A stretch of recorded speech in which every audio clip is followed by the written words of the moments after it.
Word of English, really not one word.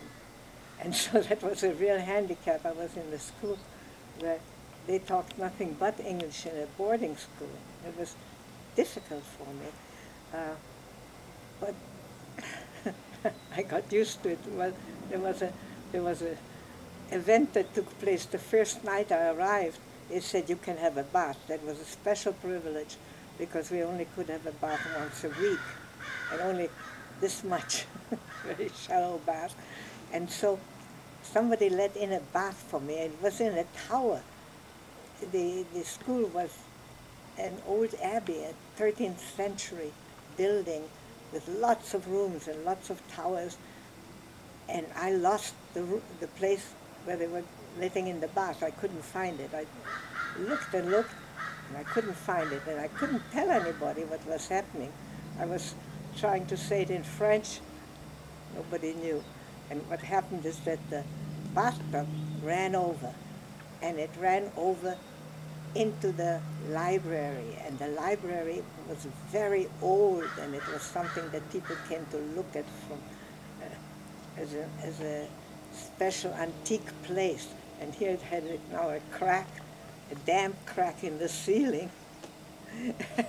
When we went to visit, Leonard and I did some, after the war, much later, 10 years later, they showed us where my crack was.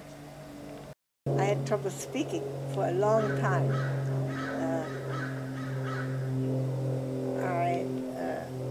I could understand and I could write, but I couldn't speak.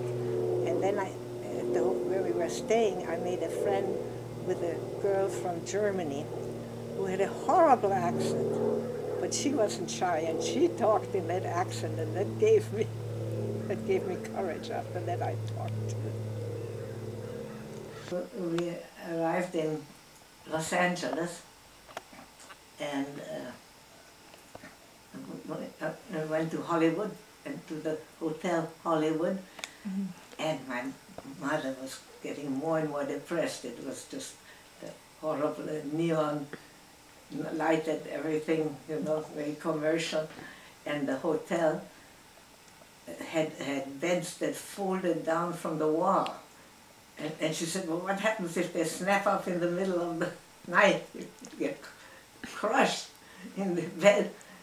And for the first time since we had left Czechoslovakia 2 years earlier, she sat down and cried. She was so, here we were at the end of our trip, and it wasn't what she had expected. Trading business in Chinese carpets that were very cheap at the time. And he borrowed some money from my father to do that, and he had a partner here too. And anyhow, he took a boat to China and got together with some people that he knew, and he bought a lot of carpets, and he was very enthusiastic. But he was totally unaware that there was civil war in China between Mao and Chiang Kai-shek. And the papers here were full of it, and I was very anxious because he would write he was going from here to here, and that seemed to be right in the war zone. I would send him telegrams that he obviously didn't get. It said, come back immediately, come home immediately. Well, then he did come home, and the carpets were on a different. He came home by Philippine Airlines. The carpets were supposed to go by boat, but they never arrived. And so the only thing he brought back from China that was any good was that bracelet. He gave it to me. It's funny how these things turn out, you know, how they work out, how it goes full circle. My father was so disgusted that he had lost the money. It says luck on the bracelet. Huh?